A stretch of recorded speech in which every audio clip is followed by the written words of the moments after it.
choose my life. What do you Hey, how's it going? It's Bonnie Violet. I'm a trans femme, genderqueer, spiritual drag artist, digital chaplain. And in case you don't know where you are, you have found yourself at Drag and Spirituality with the special Idaho Drag is Divine series, which I'm super, super excited about.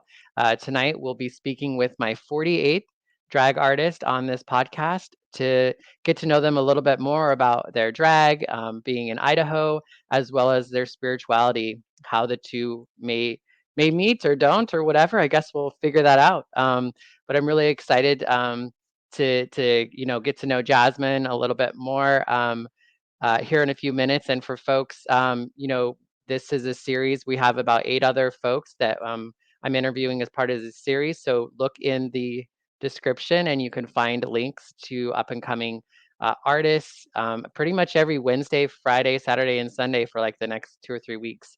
There is somebody on the calendar. So watch the clip at the end of the show as well, and you can see so there. Well, I'm going to go ahead and not belabor this any further. For folks, if you do have any questions or comments, do ask them, as they come up, and we will engage with you as best we can. All right, I'm going to go ahead and bring up our guest this evening, JAZMYN J. Hi, Bonnie. Hi, everybody.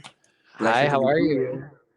I am well. Thank you. Thank you. I'm excited. I'm excited about this day. So, thank you for having me. I'm excited as well. Do you want to tell folks where you're at?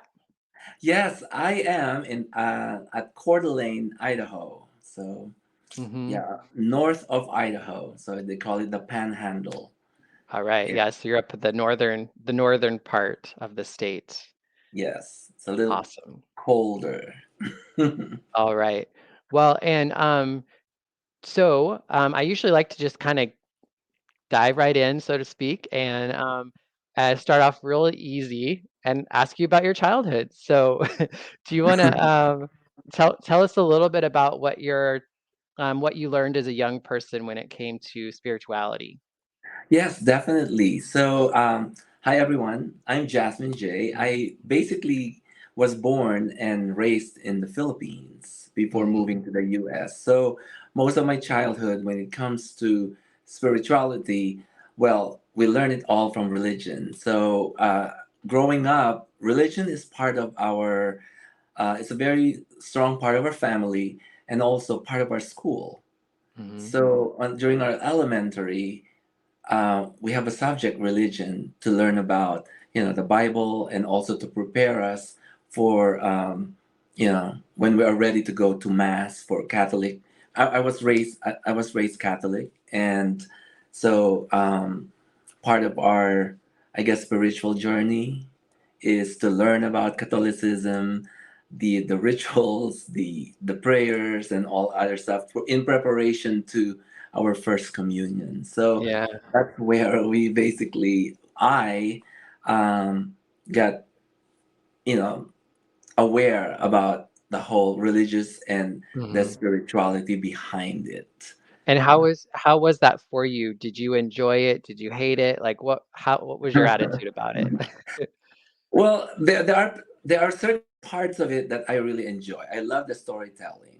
I Mm-hmm. guess as a child, and this is like an hour long. Every week we have a religion for 6 years, from first grade to sixth grade, and every year we are discovering stories, lessons. So it's as a young person, it's ingrained to us, like the story of Adam and Eve, all the other stories about the Ten Commandments and all this, and you know, and for me it's interesting. Mm-hmm. It's a way for us to be introduced to the Bible. My family is not really like a Bible kind of readers, Mm-hmm. so we're more like the traditional Catholics where we pray, we do the rosary, and we call it Venus. So so that's the extent of me. Like I didn't really start reading the Bible till like maybe if I need to learn some verses for religion Mm-hmm. purposes. But dedicating it is more of the high school. But growing up, like as a child, um, for me, the lessons are there, and it's really ingrained to most Filipinos, right? Because as Mm-hmm. a young child, you're learning about what's good, what's not, what's bad.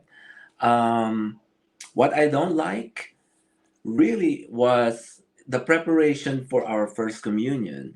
Because Mm. as a young boy, I remember I was like 7 or 8. Our preparation for um, first communion is to repent, right? Like we Mm. will do through this process of penitence and tell your sins. But I don't remember committing sins as a young boy. Yeah, So for yeah. me, it's like I need to make up something in order for me to talk to the priest, because otherwise I will go, to that little confession area and say, Father, forgive me for I have sinned, and then he will say, tell me what your sin, and then You'd be and like, then I you got nothing. right, and then as a child, it's like we are subjected to this kind of rituals that what kind of sin are we talking about here, right? Mm. Like, like lying is not really like part of me as a child. There's nothing to lie about. So I have to Mhm. make up. So I feel bad in a way that I have to sin in order for Mm. me to pass through this first communion test. Yeah, yeah. So that's the only thing uncomfortable for me. But growing up, really up to college days and all that, we go to mass, but not on a religious kind of way that is every week, but it's Mhm. more of like as I go, as I feel like one of my friends will say, "Hey, would you like to go to the mass?" And I would go. Mhm. And despite being religious, um, the Catholicism, it growing up gay boy, it didn't really touch up on the sexuality part, that being gay is a sin, Okay. not the Catholicism. But when I was in high school, that's when the born again Christians, as how we call them, uh, become popular. I Mhm. think because I went to a high school where it's not, it's a Protestant, if I may say. So it's not a Catholic like when my elementary. So I went to another high school where it's predominantly Protestant. So they will have Bible study and all this. And that's when I you know, but it's not in your face that they were really putting it in your face in a Mhm. way that it's like kind of like a side note, because I am homosexuality is somehow more accepted, but there's a level, you Mhm. know, they accept the more flamboyant ones, Okay. like you're really out there, like very. I was in that mode when I was in high school to maybe early college, where it's more about, for me, it's about I need to please people and I need to behave a certain behavior that what they expect of a gay person. Mm. Mhm. Like flamboyant, funny, and I know it's draining in a way personally, because I feel like every time I'm going out, I need to put up this face that I need to be acting, something that I am not really.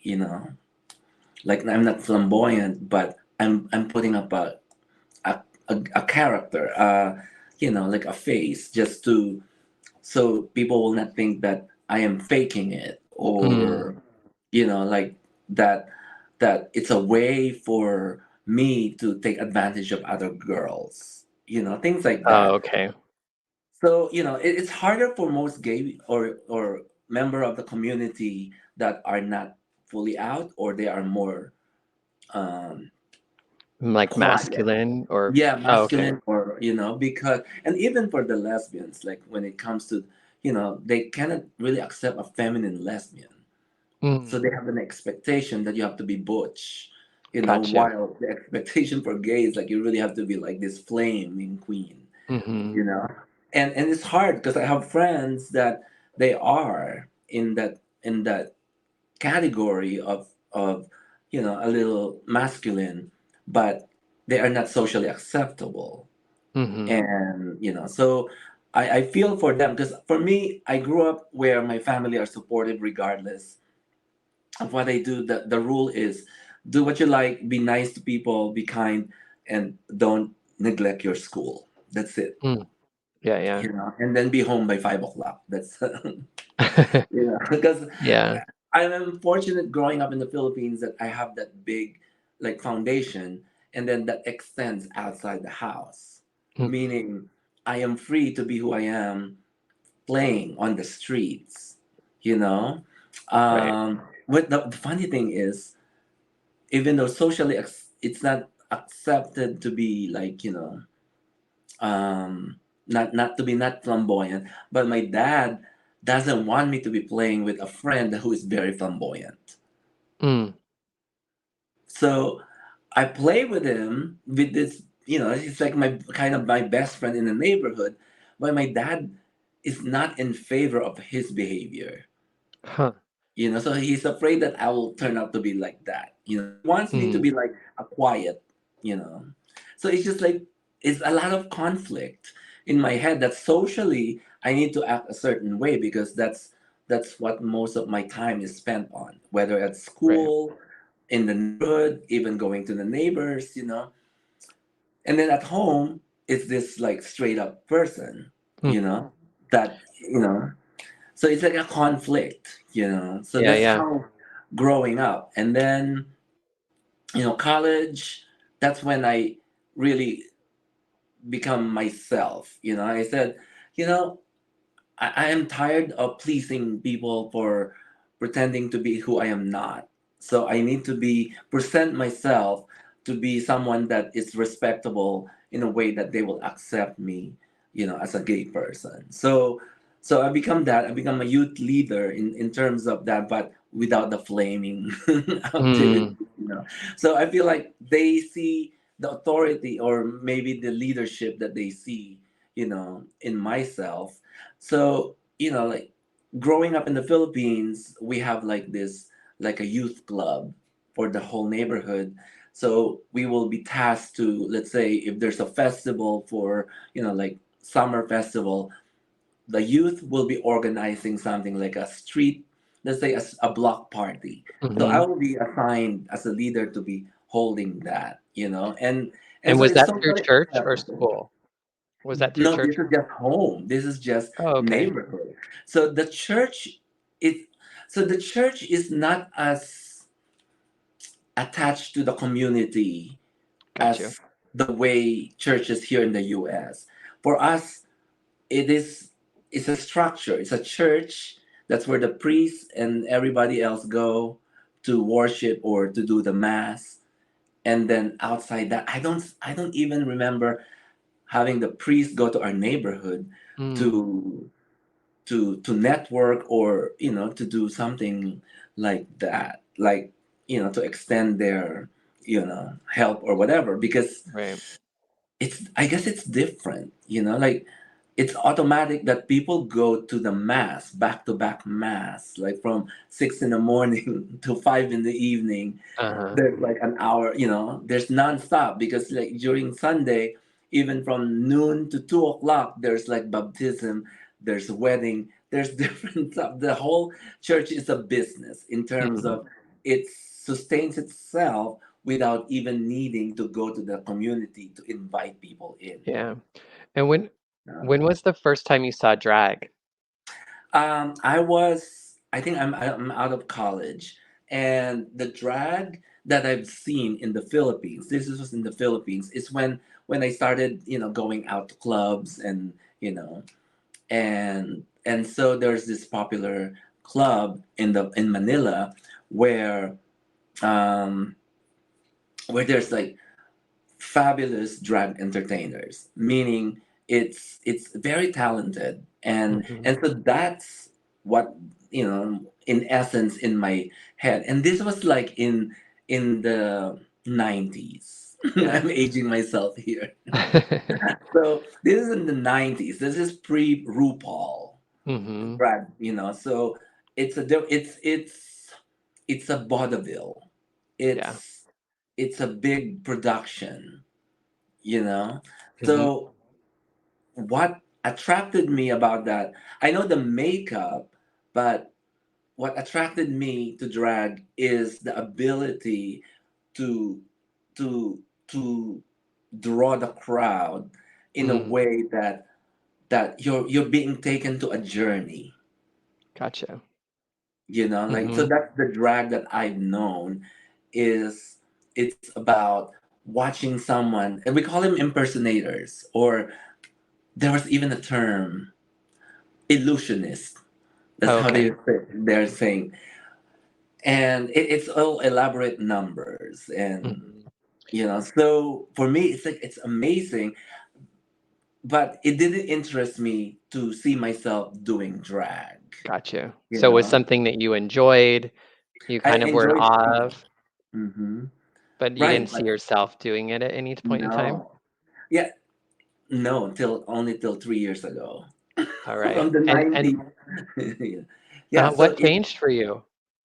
well, the extent of my drag Mm, is Halloween or Pride events, right? gotcha. That before, when I used to live in Manila, so there's this Gay Manila is how they call this group, and so we're having, I think, about, like, this was in the mid 90s when they want to do the parade, and nobody wants, because a lot of members are kind of in the closet, or they are not that outward. Right. So I kind of volunteer as long as they pay for makeup, hair and makeup and outfit. I said, Mhm. okay, let me do it. And so that's my first taste of really like doing drag, and then it transcends to like, if there's um like company parties where we're having like Christmas, celebration, then we will be doing like Supremes or any team, and I'll be performing in drag as well. So that's Right, about right. it. And then I moved to the US in 2000, Okay. and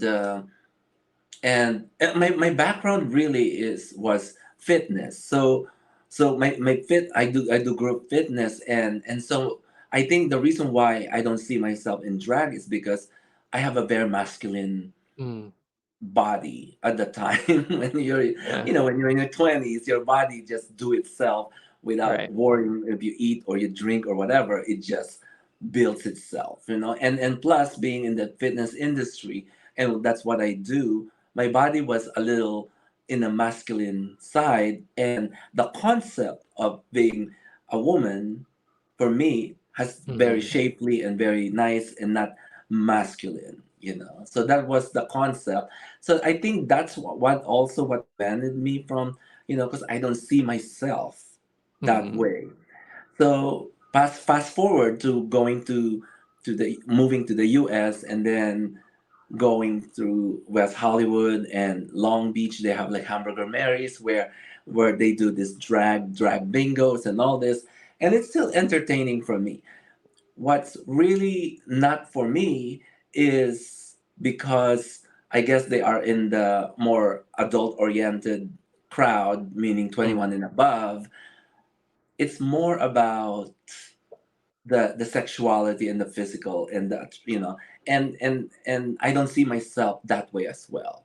got you. you know so my drag is like really like, if I'm going to be a drag performer in my head, it will be like a showgirl, Mhm. like that. I could be like, like in a big number, and then just performing Broadway songs and music and elaborate numbers. So that's how I view myself, really, if I'm going to do drag.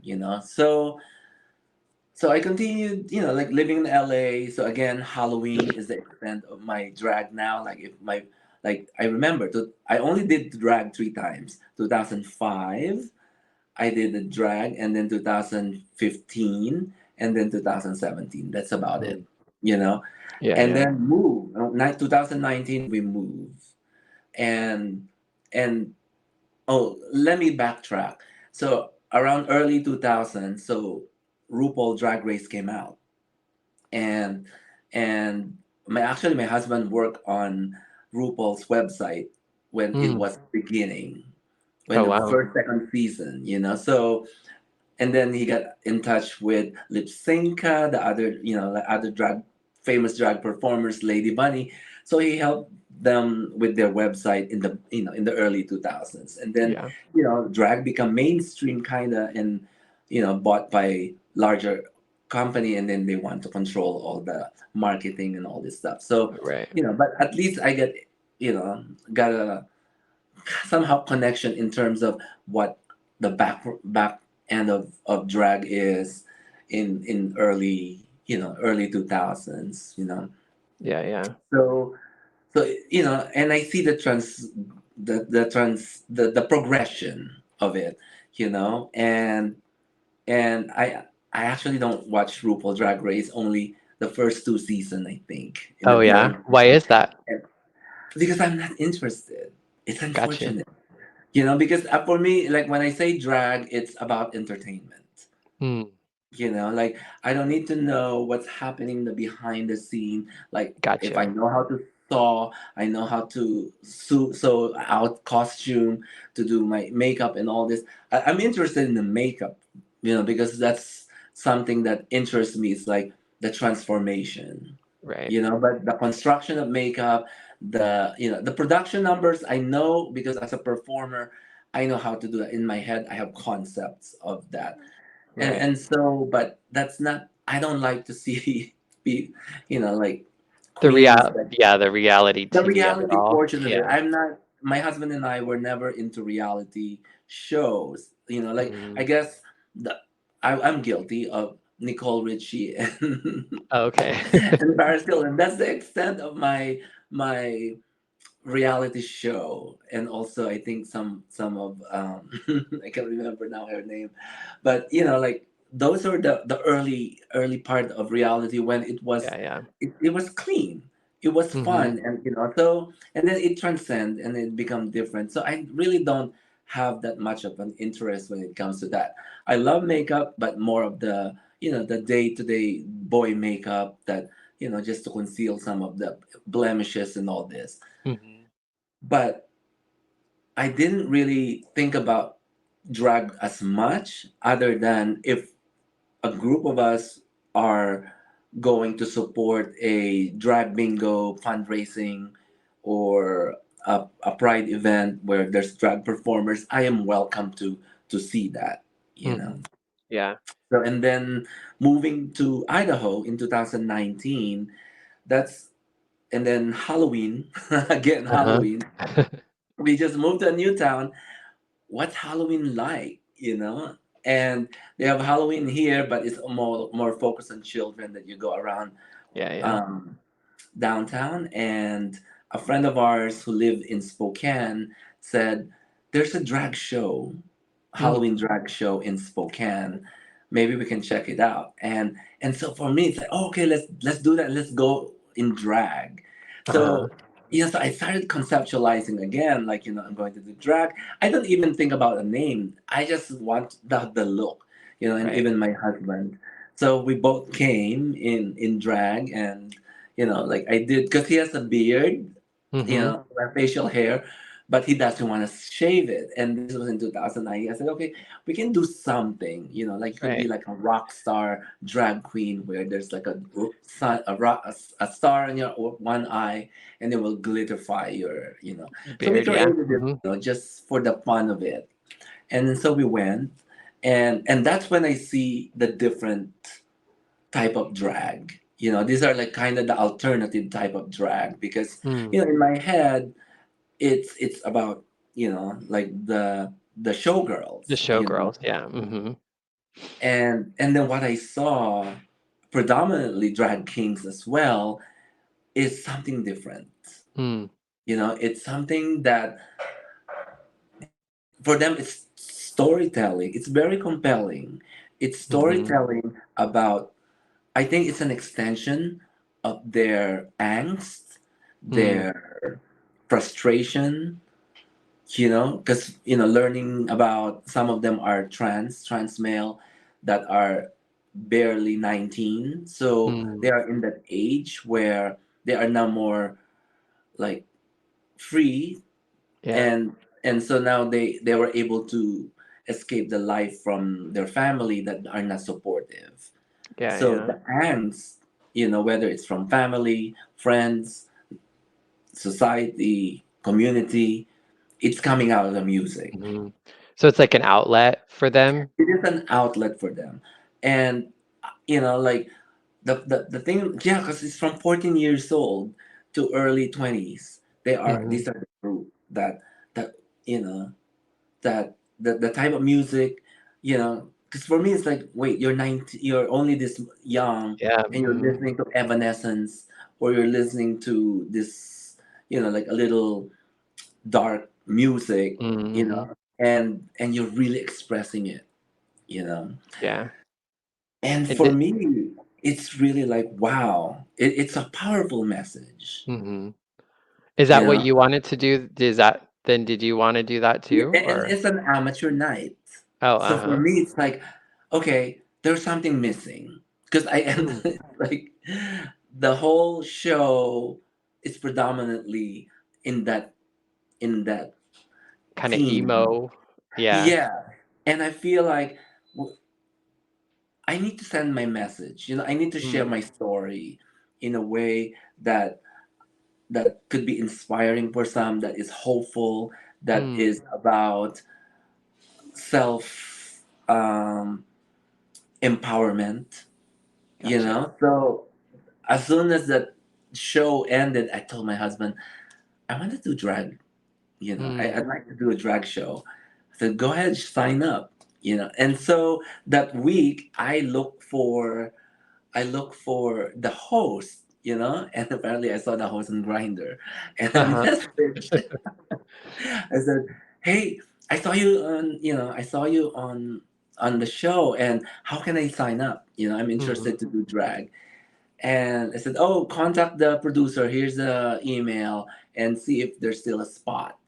Because they announced that the next show, the theme is Winter Wonderland, Mm. Winter Ball. So for me, it's like, oh, this is perfect. Yeah, yeah.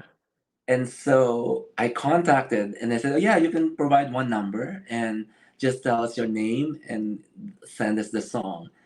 And I said, sure, sure. And so I didn't even think about the name. Mm. Yeah, yeah. But I have a number already in my head. I said, like, if I'm going to perform in drag, the very first song that I will do is I Am What I Am. It's a Mm. very old song, but I look for a version that is dancey and all that. So I was Why able that to find song? that, you know, because it speaks about me, Mhm. like one of the lyrics talks about, I like the sparkles and the spangles, Yeah, yeah. and and and I hope you look at things at a different angle. Mm. So Mhm. I'm presenting myself as this. Yes, I'm glittery. I am, different. And I'm opening that up to change your mind. Mm. Look at Mhm. it at a different. Because I look at the lyrics of the songs, and I've been listening to "I Am What I Am" even like in the '90s. Because Uh-huh. the Yeah. songs have been performed, right, like back in the days, like. Yeah, yeah. So for me, it's like people And need it's to hear these songs again, mhm. Yeah, and right? is it like hopeful for you, or is it a way to like claim your progress, or like because it seems like you were responding to like maybe the younger, newer artists were very kind of Mhm. in kind of a more moody space. Right, And I didn't know if right. maybe you thought because like maybe you were a little further. Like I'm sure you maybe had your moodiness at one point in time. And so you Yes, kind of wanted to balance yeah. it out a little bit. I think you're right. You're right, because in my head, what motivate me to use that song is the message Mm. of this song is something that I want the audience and everybody to hear, Right. because it's about self-empowerment. It's about addressing how different views, and yes, I may be sparkly and all this, but open up your perspective. Hmm. That song is just amazing for me, and I've been holding into that song. I think that was the moment that that for me to use this song, Right. and especially having the kids. I will just say kids because Right. they're like half of my age. I'd like them to see the world in a different way. That yes, you are in this stage in your life, and it's part of growing pains.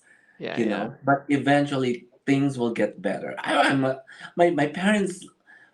I'm not a good. Like, I'm not a straight A kid. Right. Like I rebel. I run. I sneak out at night. you know. Yeah. Yeah. So like all this. So but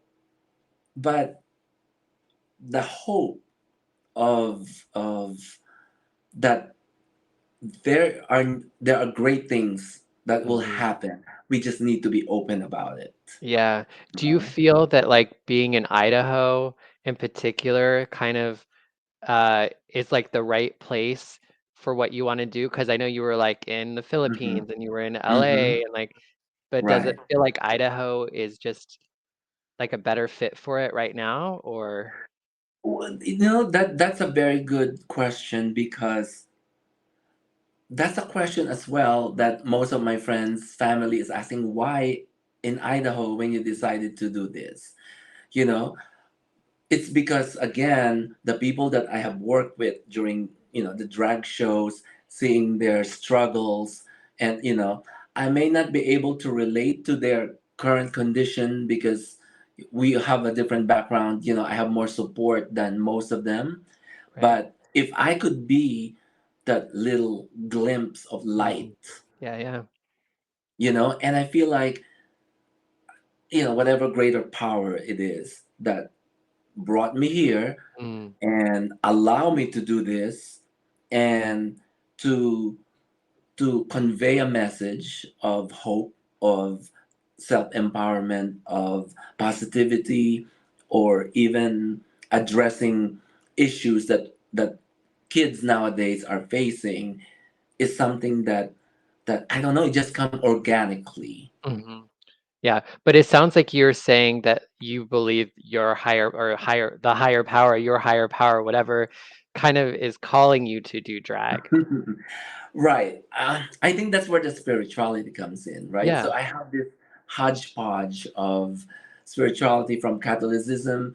I know, I mean, a lot of it, if we take the religious part of it, it's really like a little bit too much, right? Mm, But I grew up, or at least, how I grew up is taking the good and learning yeah. from the bad. And during the journey in our lives, we search for answers. We search for ways to basically connect to Yeah. whatever higher power. The reason why I'm saying higher power is because, like, there's a struggle in me about saying God, Yeah. you know because the God is a concept that some people might not believe, and some people have a very strong belief that they're attached to it.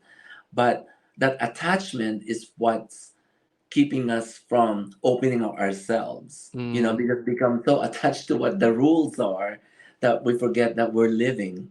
Life mm, unfolds.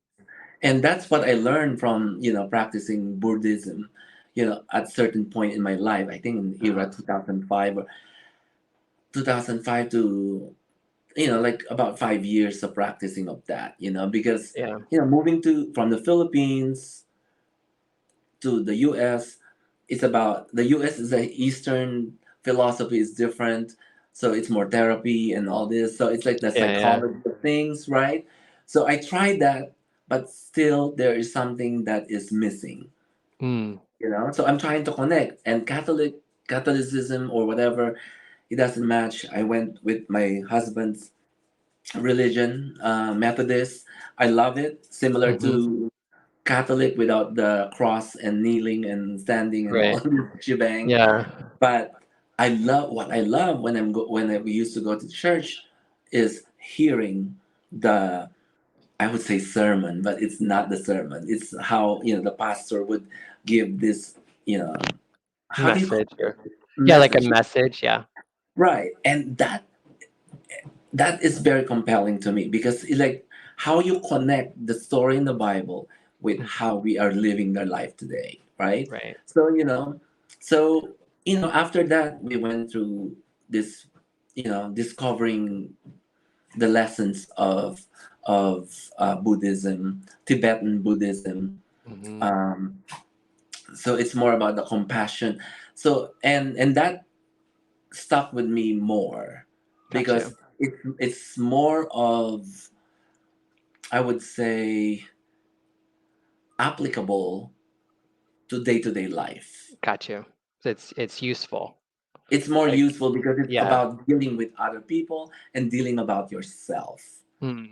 It's the discovering of what's, about the ego, and discovering about, if you keep focusing on, "Oh, what about me, what about me, what about me," that's when we start not giving, Right. not opening up ourselves, because it leads to some, like, that we're afraid that something will happen, something will take advantage, someone will hurt us. It's Yeah. about protecting the ego. Hmm. And that's how I see, like when I say life unfolds every day, right? So Hmm. as we unfold, having that, compassion and awareness really, like my teacher would say, we have two options: do you want drama or do you want peace of mind? Mm. That's very powerful to me. Yeah, yeah. It's nothing about the Which one did religion. you pick? I'm just It depends. depends It on the day, depends, huh? right? But it's good because if I want drama, I see it, because I see it. Like there was a time that I'd like to instigate an argument or a conflict just Mhm. because I just want to feel righteous. Mm. Yeah. But if I go that way, it causes a lot of drama. Mm. Yeah. Can be And the toxic. sad part is my victims are either my husband or my mom. I will call my mom from the Philippines just to scream at her, Oh, to wow. feel, to say something that I'm right about, you know. So Hmm. the conversation becomes sour. Yeah, yeah. So I mean, like for years, it's like that. Just like my mom is like, "Why did you even call me if you're just going to, you know, Yeah, to she's like, "I argue?" don't wanna hear all this." Yes, right. But again, it's a part of the journey. Mhm. That there's some part of us that got used to this drama, the cattiness, Yeah, yeah. that sometimes want to come out. But then again, that's when the awareness comes in, Mhm. right? That, do you want to listen to that voice or to the peace of mind? Yeah, yeah. And that comes with maturity as well. The younger we are, we're easily run by our emotions. Like you're Yeah. driving, someone cut you off, and the next thing you know, you're screaming and cursing inside your car. Nobody can hear you. You look like a crazy person from the outside world you Yeah. know so, like, so through that, it's the awareness. I mean, it still comes out. It's not. Yeah. It's a journey. Like I said, it's a continuous work, because there are times that I'd like to happen now. You Yeah, know. yeah. Yeah. I Yeah. I'm curious, we're about, like, 5 minutes left or so. Okay. Um, and, I'm curious, I know, like, I mean, I've really enjoyed getting to hear what drag means to you, and, like, it seems like it's coming from like a space of wanting to be of service and kind of part of being part of community. And I know that you have a large social media presence, and you've been really big on kind of talking about the importance of protecting drag. And I wanted to Mm-hmm. give you an opportunity to talk about why protect drag. Yes. So for me, like again, purpose of doing drag, number one, is being to entertain people, Mhm. to take their mind, to take them to a journey away from whatever is troubling them during the day, or even to worry about what they're going to eat for dinner, just Yeah. for the moment, even for 5 minutes of my song. If I can take them away from the worries, then that's Right. it. Number two is inspire. There Mhm. are kids, there are people that needs to see a different side of the world, needs to hear a different message. Open up that there's options, that there are choices, there are you know that Lots there of are ways there's to be. Yeah. right. And then for some to be someone that can aspire to do, like if I can inspire someone to do drag and take them away from whatever, you know like Mhm. bad things, that could be abusive, then so be it. Yeah. Has drag So done that for you? for me, yes, either I go shopping, or I do spend my time in grinder or something. Uh-huh. So for me, it's something that yeah, it takes time, but meaningful, Mhm. not to just run away from things. You know, um, when it comes to protecting the drag as an art form, yes, especially now that it's being threatened here in our state, Mhm. in Idaho, that there's a possible bill to pass where they will be preventing drag performances in all Right. public places, and Yeah. even reading books in library. Books that are written by LGBTQ. To tell their Right. stories. So for me, it's a misconception of drag, right? Right. We are not there to just show our bodies. You know, Mhm. when we are having a show, we are being told by the producer, the organizer, whether it's an all ages or if it's adult only. If it's all Right. ages, we need to be appropriate, Right. and Right. it's common sense, you know. And if it's 21 and above, as long as there's no nudity, go for it.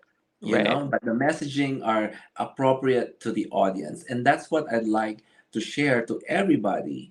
Is most of the people that reacts to drag haven't been to a drag show, or if they Mhm. do, they were at 21 and above, which Right. is adult, right? But have they been to a drag queen reading a book to children? Right. Children have no concept of sexualizing things. We are reading fantasy.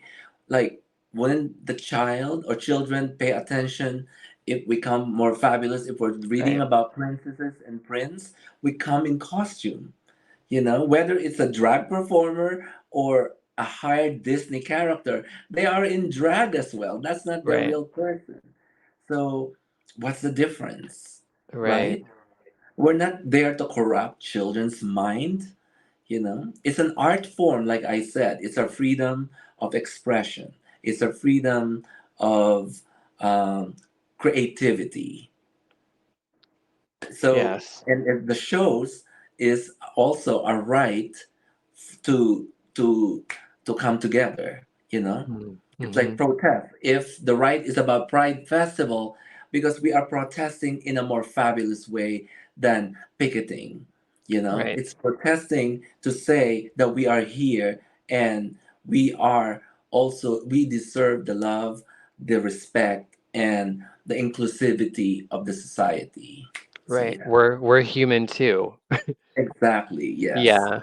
Yeah, Yeah. I mean, because So yeah, yeah. a lot of the laws are kind of just relegating us back to the bars where they think that's the only place we exist, which is a Mhm. great space to exist, but we all live outside of that as well, and we bring our full selves out into community. So yeah, I and that's a lot of why I wanted to do this series was so folks who maybe only hear about us on TV or Right. whatever, they can see that there's more to us and there's thought behind what we do, and we might even have some spirituality. Exactly. Like we hold shows to raise funds for food pantry. Hmm. To raise funds to help, the community. We're Yeah. not just prancing around because we want attention. I mean, it's part of it, but Right. there's something good coming out of it. Yeah. And for people to threaten the shows that without understanding that the shows were put up because we want to help, like, let's say a college student food pantry, for Hmm. struggling students or even employees of the college that they cannot afford food. We're raising something so they can go to these places and they can stock up on food and canned goods or whatever, Right. and it's a wonderful thing. It's a matter of just using our art, you know. Hmm. Yeah, yeah.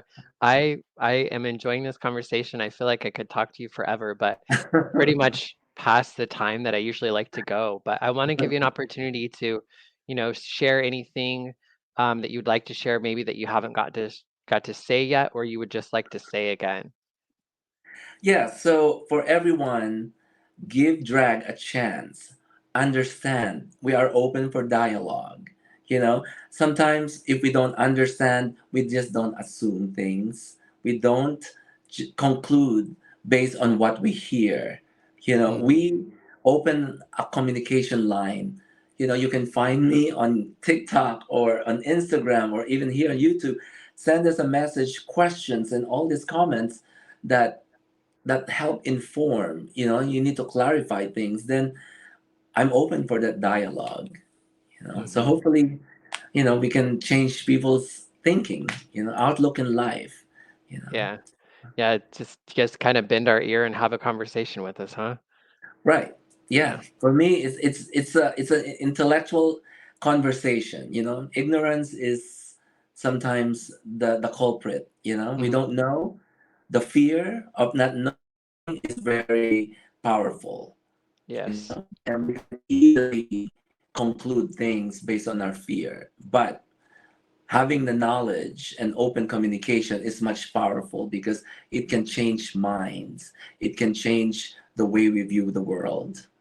Just like what I said um, on my live, Transformation Tuesday. It's not about just transforming myself into this, but also I'm learning from people that are coming to my live. They're learning from me in terms of understanding my point of view, and Hmm. we come into that, like a middle ground where we give each other a chance to process and think about it, after the live or after, you know, while we're in our bed. We think about, yeah, it makes sense, that other person think this way and all that, Right. Yeah. so yeah. For sure. Well, I thank you along with C Watkins 63 on Oh YouTube. yes, Kathy, hi. Yes, we thank you so much for being here tonight, Jasmine, and taking the time to share just a little bit of yourself here and the work that you do in community. It's so powerful and so necessary. So thank you so much. Thank you, Um, Mom. yes, have a great evening, and thanks everyone as well who joined us. Join me this week on Wednesday as I interview Vice, and then on Friday I am with who am I with on Friday? I'm with I just wrote them Victoria, I guess. Serafina, Oh, Serafina. who's from like the Twin Falls area, and then on Saturday is Chico Mia, who is Ah, originally from Brazil, but is now in Boise.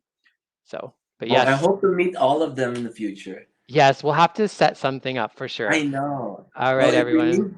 if we need to go to the capital in Boise, then yes. Yes, definitely. And I host a Dragon Spirituality Summit in October, Mm, so maybe I can get some of the folks there for that. So I'll that get you will the be a wonderful. information for sure. All right, take care, everyone. Have a good night. Bye bye. Bye. Thank you for having me.